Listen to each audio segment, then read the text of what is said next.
Hey guys, it's Adam Caesar again. Last night I went to a special preview screening of Don't Breathe, which comes out in a couple of weeks. Fede Alvarez, the director of the Evil Dead remake. So I'm going to have a quick new movie review for you. And then, as always, I'll have a book recommendation at the end of the video. Okay, so to talk about Don't Breathe, I do want to talk about Fede Alvarez's last movie. Came out 3 and a few years ago, the Evil Dead remake. I know a lot of fans have difficulty with remakes and don't like remakes and think they're made for kind of wrong-headed reasons, and they're not wrong. Some of my most hated movies of all time are remakes just because they feel like they don't have a reason to exist. The great thing, I think, about Fede Alvarez's evil version of the Evil Dead is that it is different enough while still kind of hitting some of the big beats of the original, different enough to kind of justify its own existence. I think it's a really cool looking movie, a really beautiful movie, a movie with a great sense of blocking and pace and dread, great special effects, fun performances, fun cast. The fact that you don't know who's going to be the Ash corollary for the good amount of the movie makes it like really exciting, and you don't actually know which of these kids is gonna make it out, which of them are gonna get chopped up and beat up. So I really like The Evil Dead, and it does a lot of stuff very successfully for me. I haven't seen it since the theaters, but I just remember having a really, really good time seeing it in the movie theaters and having like a good audience for it. So I've been waiting to see what that director, it was the first time director, he'd done a couple shorts, what Fede Alvarez was going to do next. And the answer ended up being this movie called Don't Breathe. Which is actually feels like a little bit of even a smaller movie than The Evil Dead was. Usually, you direct a movie that's #1 at the box office and does well, you'd think his next movie would be a big movie, but it's another kind of smaller horror thriller that I liked a lot, but I acknowledge that I have problems with. So we're going to talk about that right now. The first thing I want to say about Don't Breathe, if you're just clicking around YouTube and found this random guy talking about the movie because you want to go check it out. First thing that I want to tell you about, you probably already watched the trailer if you're clicking around and found me.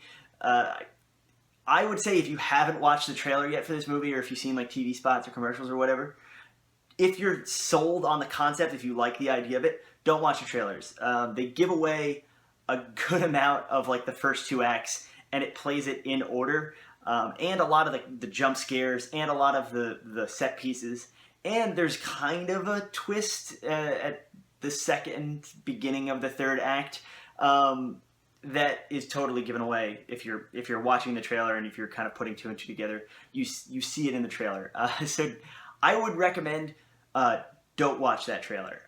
But if you're sold on the concept, which is Stephen Lang plays a character credited only as the Blind Man, who is a Gulf War veteran who's been blinded in action, comes home, his daughter's killed in a hit-and-run accident, and he gets a huge settlement from the family. Younger, 20-something Detroit kids break into his house and are going to steal this money, this cash settlement that he got. And things go poorly for them. So that's the concept in a nutshell. The other kids are Jane Levy and Dylan Minnette, and they're both pretty good. They're cool. We'll talk about them in a second. But Stephen Lang kind of steals the show. He's got this incredible physicality. Stephen Lang. He's like a stage actor, and he's been in a lot. You probably recognize him from like Avatar. He's been in a lot of movies, but I feel like he's always, and he's been in a lot of TV, and he's never like utilized super well for such a talented guy. Don't Breathe does not squander Stephen Lang. He's like halfway between like a slasher and Rambo, and he's got this awesome kind of twitchy kind of post-traumatic stress disorder look to him, and the way he walks and the way he like stalks these kids, and it's awesome. Every time he's kind of in a scene, it's great. And for the first 2/3 of the movie, he doesn't talk much. I really like this movie. I'm like bordering on love with this movie. But what keeps me from really loving it is that kind of 3rd act. Once we have that twist I kind of vaguely alluded to,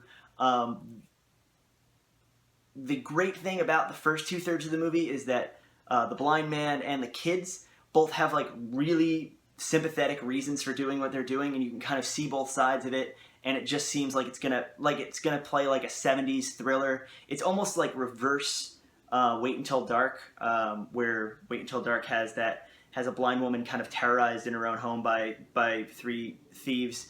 This is kind of from the thieves' perspective, and the blind woman is a blind, jacked man who has no problem taking care of himself.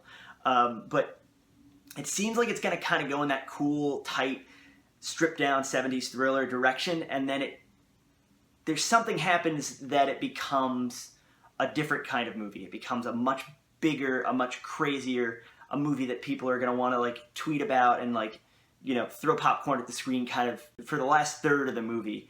And I know some people are going to like that. And the preview screening we were in, a lot of people kind of really responded well to these scenes. A lot of people were like, yeah, like yelling out and having a good time. And I like that kind of movie. I just wish that the first 2/3 of this movie kind of were carried through, and we had this kind of clockwork, well blocked, well photographed thriller instead of the horror movie cliche that it kind of turns into, and it robs the Stephen Lang character of a lot of his sympathy, and it makes him a lot less scary once he starts talking. He delivers a couple lines that have to be kind of deliberate dark comedy, and it makes him silly instead of like terrifying like he was for the first 2/3 of the movie. So those are my issues with it, but I with the very strong caveat that I think you should see this movie in a theater, because I think if you go in maybe knowing that it's going to take a turn, and you go in knowing that it's not going to have this sustained, tense, claustrophobic slow burn throughout, I think you're going to have a really good time with it. And it's a movie that's a lot of fun, has a strong central performance, and we should talk about those two kids, and there's a third kid, but he kind of gets short shrift. Jane Levy was that Ash corollary in The Evil Dead. She's great. I think I liked her a lot better in The Evil Dead because this is the second time that she's been Fede Alvarez's kind of leading lady. So that in itself is almost a spoiler. You know that she's going to be okay for the vast amount of the movie. So she was never as much in peril as Dylan Minnette, who's probably got Kes because he's got this great. They both have this really good like wide-eyed like terrified look that they have to do for a good amount of the movie, because a good amount of the movie the central characters can't speak, and that's the best part, because there's a lot of exposition up front and the dialogue's kind of and there's a lot of exposition in the back and the dialogue's kind of but for that beautiful middle portion where the kids are in the house and they have to be quiet and they have to don't breathe, it's awesome. It's so good. Those sections of the movie, that 45 minutes of the movie is it could have just been blank screen from end to end, and I still would have liked that middle section. It's so cool and so great.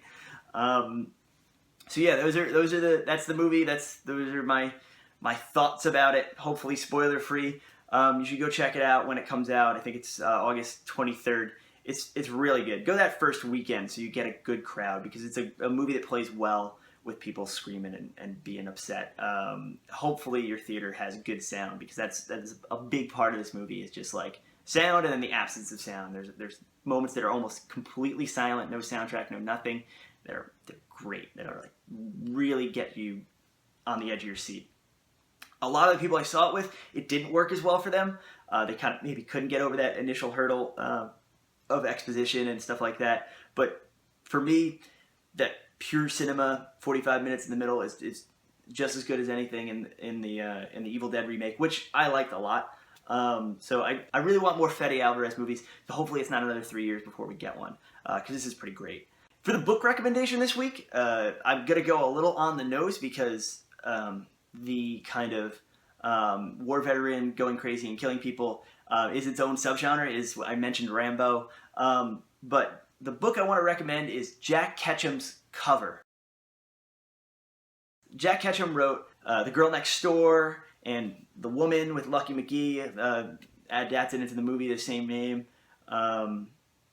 She Wakes, Offspring, Off Season. He's written, if you're a horror literature fan, if you're a 80s and 90s horror paperback fan, you know Jack Ketchum and you know that he does great work and really extreme work. Cover is one of his less extreme stories, but it does get pretty grim, and it's about a veteran kind of living out in the boonies. I think he has a pot field. It's been like 10 years since I read this book, but I still really like it. I think he has a pot field that a bunch of people kind of trespass on his property, and he's booby-trapped it and stuff because he's a Vietnam veteran. But it's what I wish it's what the first two-thirds of Don't Breathe are, and I wish it carried through, because we get the perspective of the veteran and we get the perspective of the victims, and it's this kind of like real tragedy that like where you're rooting almost for both sides, instead of just being kind of like a slasher with black and white, like this guy's a bad guy, this guy's crazy, like, and this guy's a good guy. Cover, Jack Ketchum. Check it out. If you've read other Ketchum books, you kind of know what to expect for the extremity, but Cover is a very well-written, very kind of heartstring-pulling version of a slasher. It's great. I love that book, and I think it's really underrated. Okay, that's all for today. So this was Don't Breathe, directed by Fede Alvarez, comes out this month. And the book recommendation of this week was Cover by Jack Ketchum. If you like this video, please hit like. If you really like this video, please subscribe and go check out my other videos. I do either a film review or like a top 5 list. I do a lot of different stuff, but I always have a book recommendation somewhere in there. So you get something to watch, something to read every time you watch one of my videos. I'm Adam Caesar. This has been Project Black T-Shirt. It was really good talking to you.